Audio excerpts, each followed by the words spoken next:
Olá, que bom podermos mais uma vez parar para refletirmos na Palavra de Deus. Meu desejo é que você e a sua família estejam bem. Vamos começar este momento devocional ouvindo então as palavras de 2 Coríntios, capítulo 4, verso 5, aonde o apóstolo Paulo nos diz o seguinte: nós não anunciamos ou pregamos a nós mesmos, nós anunciamos Jesus Cristo como o Senhor. Com estas palavras, o apóstolo Paulo nos convida para refletirmos sobre a nossa própria vida, sobre aquilo que fazemos e falamos, que possamos assim fazer tudo através de gestos, através de palavras ditas, expressadas às pessoas, para que a nossa vida seja também refletida para os outros da forma que Cristo foi visto e entendido pelas pessoas no seu tempo. Percebemos que o apóstolo Paulo, em Filipenses, capítulo 2, o verso 8, nos diz justamente que Cristo havia se humilhado e tornando-se obediente até a morte e morte de cruz.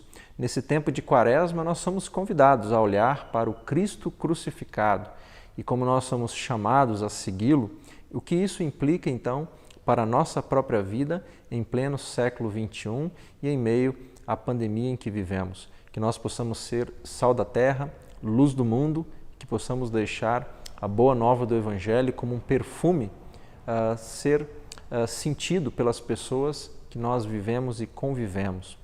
Paulo começa, a partir do texto que a gente vai estudar e refletir neste nosso tempo de devocional, dizendo que a palavra da cruz ela é loucura para as pessoas que estão sendo destruídas. Algumas versões trazem para as pessoas que estão sendo perdidas e que estão perdidas. E para você, o que significa a palavra ou a mensagem de Cristo crucificado? Convido para ouvirmos então a leitura de 1 Coríntios, capítulo 1, o verso 18 a 25 e depois os versos 30 e 31. Vamos lá a leitura. Veja que a palavra da cruz é loucura para as pessoas que estão sendo destruídas, mas para nós, aqueles que estão sendo salvos, é poder de Deus. Afinal de contas, é isso que a Bíblia diz: eu vou destruir a sabedoria do sábio, a astúcia do esperto eu vou abolir. Onde está a pessoa sábia? Onde está a pessoa erudita? Onde está o debatedor do tempo presente? Vocês não sabem que Deus transformou a sabedoria do mundo em tolice? Foi assim que aconteceu. Na sabedoria de Deus, o mundo não conhecia Deus através da própria sabedoria. Então, através da tolice de sua proclamação, Deus ele teve prazer em salvar aqueles que creem. Os judeus procuram por sinais, os gregos pesquisam por sabedoria, mas nós anunciamos o Messias crucificado, um escândalo para os judeus e uma tolice para os gregos. Mas para aqueles que foram chamados, tanto judeus como gregos, o Messias é poder e sabedoria de Deus. Perceba que a tolice de Deus é mais sábia que os homens e que a fraqueza de Deus é mais forte do que os homens. Versos 30 e 31, o apóstolo Paulo conclui então este capítulo 1 dizendo: quem e o que vocês são agora é um dom de Deus através do Rei Jesus, que se tornou sabedoria de Deus por nós e justiça, santificação e redenção também. De forma que, como diz a Bíblia, qualquer um que se orgulhe deve orgulhar-se no Senhor. Com estas palavras, pense você aí, quem é Jesus para ti, para sua família, para os seus amigos? Vemos que na atualidade, Jesus ele é visto como algumas formas equivocadas. Por exemplo, pessoas que veem Jesus como o cara da moda, né? Aquela pessoa mais fashion, né? Um popstar. Também tem aqueles que veem Jesus como cara, o meu amigão, parceirão. E aqueles que veem Jesus como uma espécie de boneco articulado. Ele serve aos meus interesses e eu vivo como eu bem quero. Eles não encaram Jesus como o Filho de Deus encarnado, eles não veem Jesus como o Rei sobre as suas vidas e nem como Salvador. E assim, vemos como as pessoas têm imagens equivocadas sobre Jesus por desconhecer a própria palavra de Deus. O próprio apóstolo Paulo precisou ter a sua mente renovada. Ele conhecia muito bem todo o Antigo Testamento que nós hoje temos acesso, mas a partir do momento que ele conhece Jesus Cristo, ele passa a entender o Antigo Testamento de uma forma nova, porque todo o Antigo Testamento, tudo que ali está relatado de forma histórica e teológica, apontam para a pessoa de Jesus. Em nossas últimas mensagens, a gente já refletiu sobre a identidade e a própria missão de Jesus. E ali Jesus, no contexto da fala com os discípulos, quando ele passa de um momento onde os discípulos já o conheciam, já tinham experimentado várias curas, milagres no seu ministério, Jesus então confronta os discípulos perguntando duas coisas para eles. Quem o povo diz que eu sou e quem vocês dizem que eu sou? Veja que essa pergunta ela é importante para nós hoje. Quem nós dizemos que Jesus é e o que as pessoas dizem que Jesus é. Aqui nós olhamos para o verso 18, onde o apóstolo Paulo então começa da seguinte forma: veja que a palavra da cruz é loucura para as pessoas que estão se perdendo, mas para nós que cremos é o poder de Deus. Veja que a gente precisa considerar nesse primeiro momento que a morte na cruz era associada a tudo que havia de mais vergonhoso na época e infame.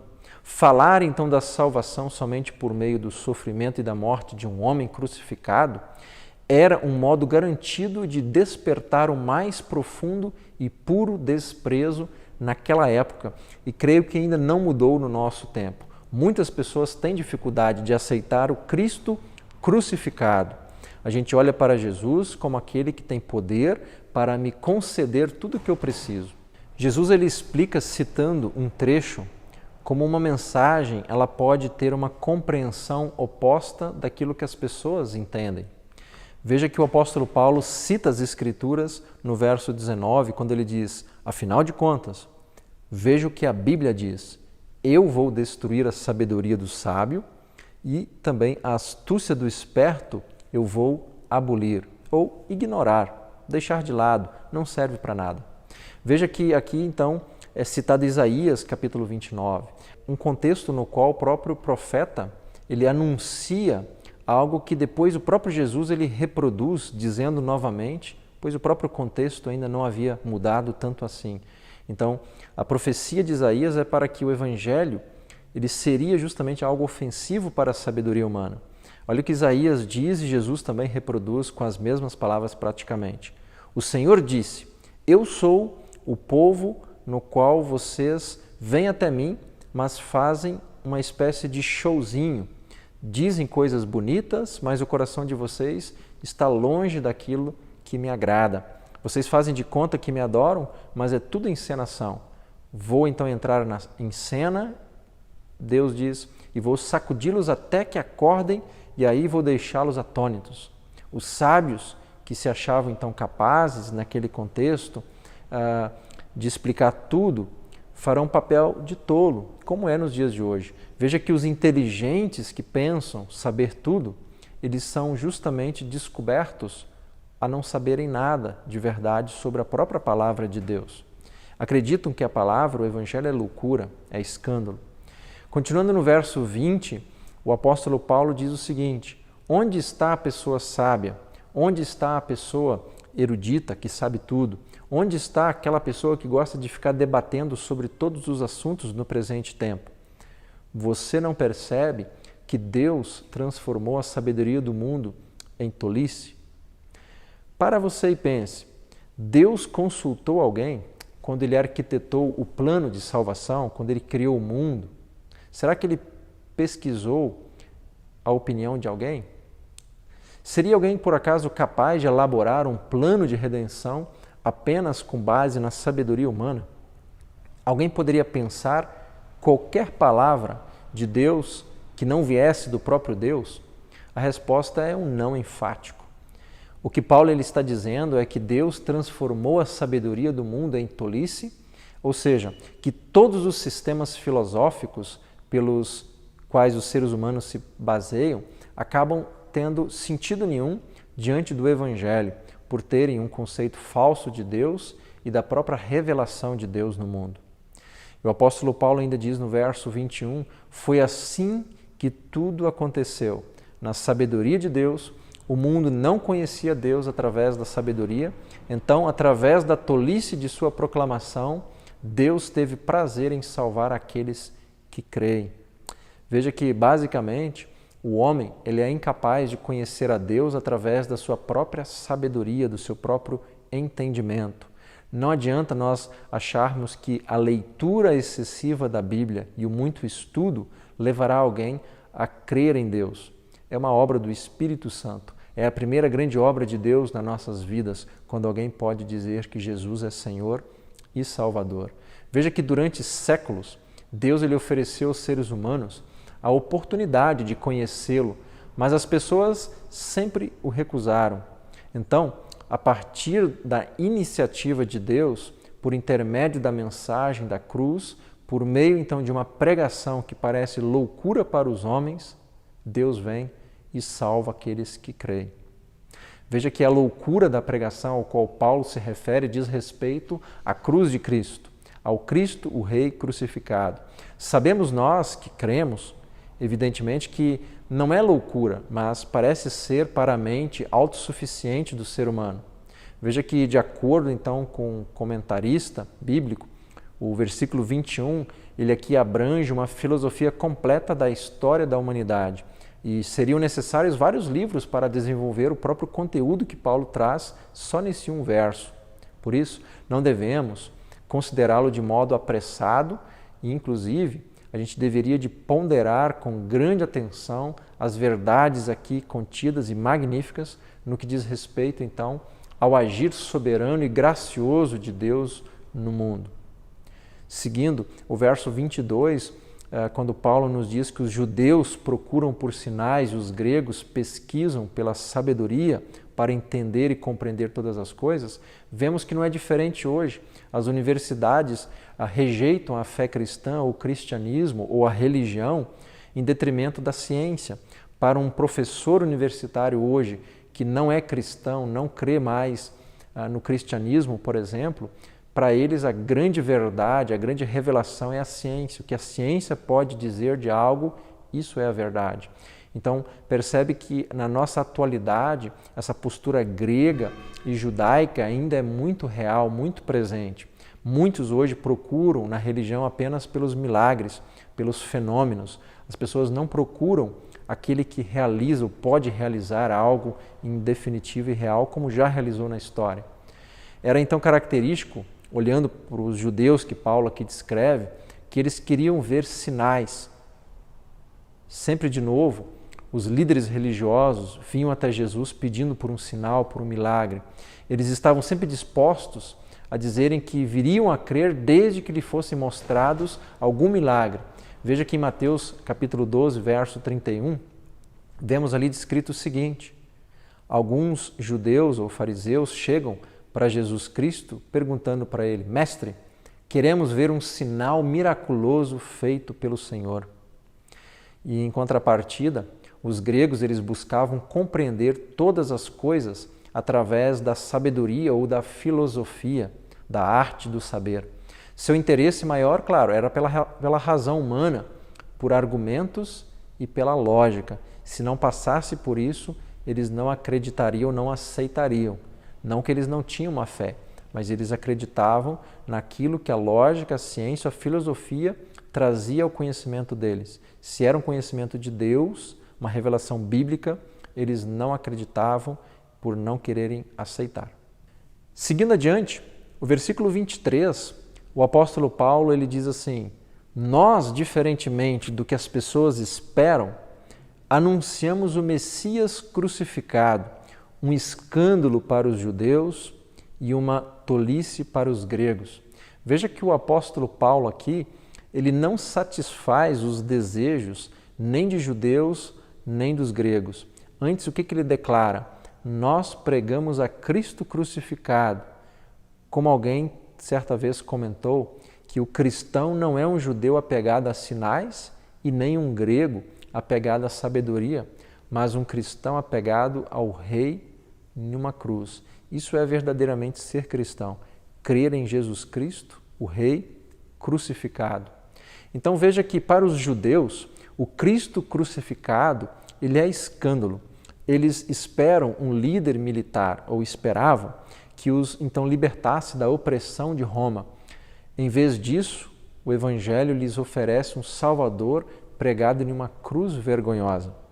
Veja que para os gregos, entre eles todos aqueles que não acreditavam na fé judaica, Cristo crucificado era uma espécie de loucura, era um discurso difícil de digerir e aceitar, porque não passava pela lógica racional deles.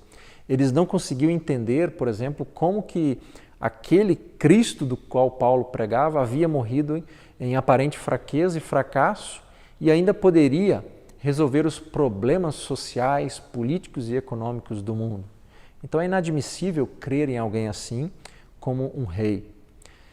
E na sequência, no verso 24, o apóstolo Paulo vai continuar nos dizendo assim: para aqueles que foram chamados. Perceba que a fé cristã é um chamado. Nós respondemos a Deus, nós não nos convertemos a Deus, nós somos convertidos a Ele, porque nós somos chamados. E ele diz que tanto judeus como gregos podem vir a ser chamados, porque nós não venhamos à fé, não vamos vir a crer por causa de milagres e nem por causa de um domínio intelectual a partir de um X número de conhecimento. Mas ele diz que tanto grego como judeu, chamados pelo Messias a crer nele, estes vão entender que a mensagem da cruz é poder e sabedoria de Deus.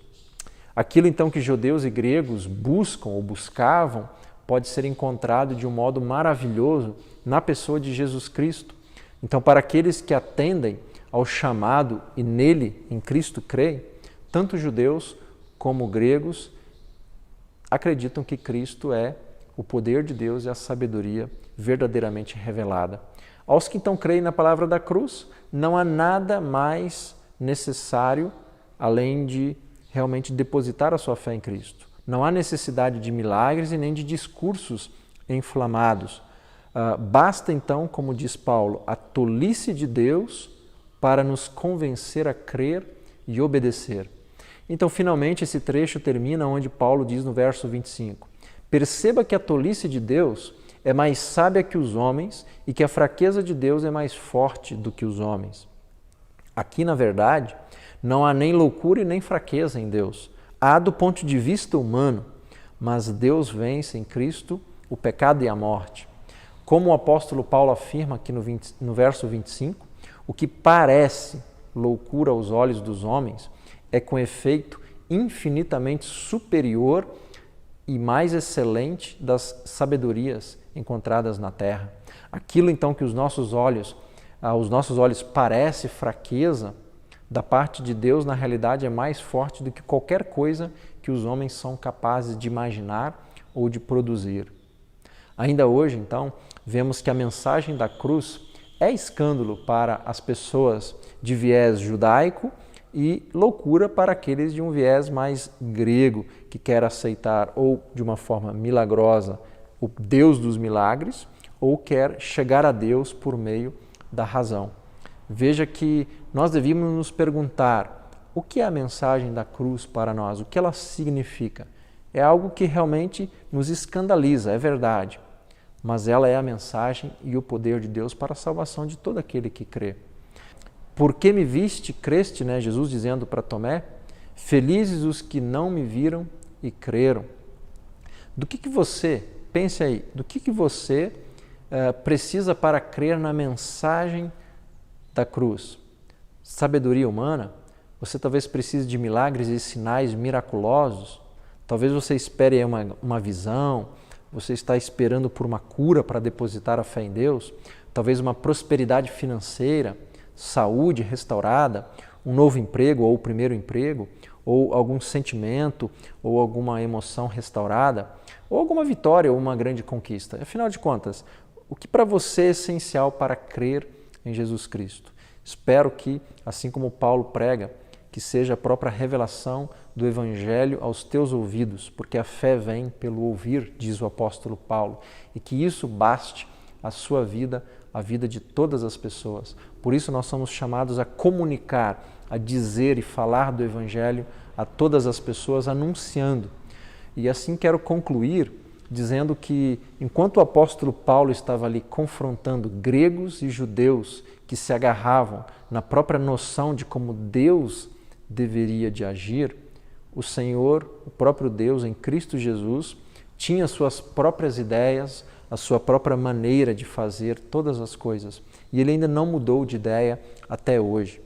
A cruz, então, significa que cada um deve abrir mão da sua própria maneira de pensar e de vir a se submeter, né, à sabedoria divina, que é basicamente diferente dos que apelam ao pensamento humano ou à emoção. Veja que a gente precisa da mente de Cristo para podermos compreender os planos de Deus e o que Ele está fazendo para participarmos todos juntos como cooperadores da sua obra no presente tempo.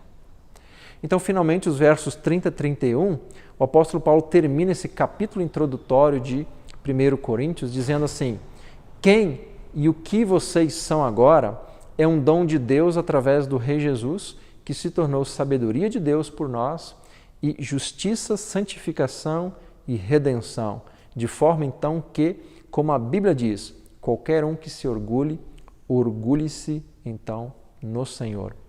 Devemos assim estar prontos a entregar a nossa forma de pensar e procurar sincera e honestamente seguir a forma de pensar do Senhor Jesus, pois, primeiro, o homem se impressiona com a força. Deus, ele escolhe a fraqueza.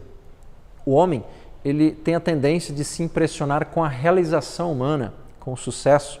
Deus, ele usa a própria fraqueza humana e as coisas que o homem geralmente despreza.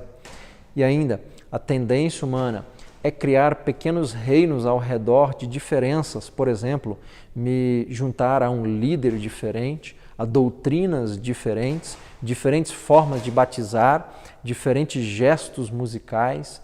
E Deus, ele rejeita esse tipo de pensamento, por quê? Porque ele escolhe a loucura e o escândalo, que é Cristo crucificado, para unir tudo e todos a partir de uma unidade, que é a Trindade de Deus Pai, Filho e Espírito Santo. Veja que a Igreja e a sua manifestação no mundo tem sua razão de ser e de existir em torno de algo comum, simples e que não é nada sofisticado do ponto de vista dos intelectuais e não é nada tão assim místico a ser recebido como aqueles que esperam cura. O que a Igreja precisa para se mover no presente tempo, impactar a sociedade com o Evangelho, é crer no escândalo e na loucura da mensagem da cruz. Que Deus te ajude e que o Espírito Santo possa tocar o seu coração, ao nosso coração, para que chegamos à fé em Cristo Jesus por meio da mensagem do escândalo da pregação do Cristo crucificado e que também por meio desta fé a gente possa ser edificado para toda boa obra. Amém? Convido você a termos um momento de oração. Vamos falar com o nosso Deus. Ó Deus, Tu que justificaste Jesus em sua ressurreição, que separou-nos para o serviço pessoal, que alcançaste em Cristo Jesus a vitória sobre os grandes poderes escravizadores do pecado e da morte, faz com que, como membros da Tua Igreja, o corpo de Cristo, nos tornemos então todos participantes da verdadeira sabedoria, da justiça e santificação e redenção, pois reconhecemos que, se isto não nos tornar alguém, jamais outra coisa há de nos tornar. Que a nossa identidade, a nossa missão e vocação esteja unicamente na pessoa de Jesus Cristo, que nos chama e nos santifica. Oramos assim, em nome de Jesus e por meio do Teu Santo Espírito. Amém. Tem um convite para você que é membro da comunidade evangélica de Panambi, através do edital então de convocação, de acordo com o artigo 20 do Estatuto, ficam convocados todos os membros da comunidade evangélica de Confissão Luterana de Panambi bem como o presbitério, a diretoria, ministros e conselho fiscal, para a Assembleia Geral Extraordinária a realizar-se no dia 23 de março de 2021, de forma online, com início às 19 horas em primeira convocação, com a presença da maioria dos membros da comunidade, ou às 19 horas e 30 minutos em segunda e última convocação, com quórum mínimo de acordo, então, com o parágrafo 3º do artigo 20 do Estatuto, com a seguinte ordem do dia. Primeiro, saudação, leitura do edital de convocação, devocional, verificação de quórum, leitura, discussão e votação da ata da Assembleia Geral Ordinária realizada em 1º de dezembro de 2020. Relatórios de 2020, conforme inciso 1, artigo 21 do Estatuto. E a prestação de contas do exercício de 2020, orçamento 2021 e, por fim, assuntos diversos. A Assembleia será então realizada de forma online, será encaminhado no dia da Assembleia um link de acesso na plataforma Zoom para grupos de WhatsApp da comunidade, do presbitério e setores de trabalho da comunidade. Panambi, Rio Grande do Sul, 1º de março de 2021, assina então esta ata o presidente da comunidade, Lauri Diffenteller. Que a bênção de Deus, que é Pai, Filho e Espírito Santo, seja contigo, seja tu então uma bênção aí na sua família, para seus vizinhos, amigos, na escola e no seu trabalho. Até o nosso próximo encontro.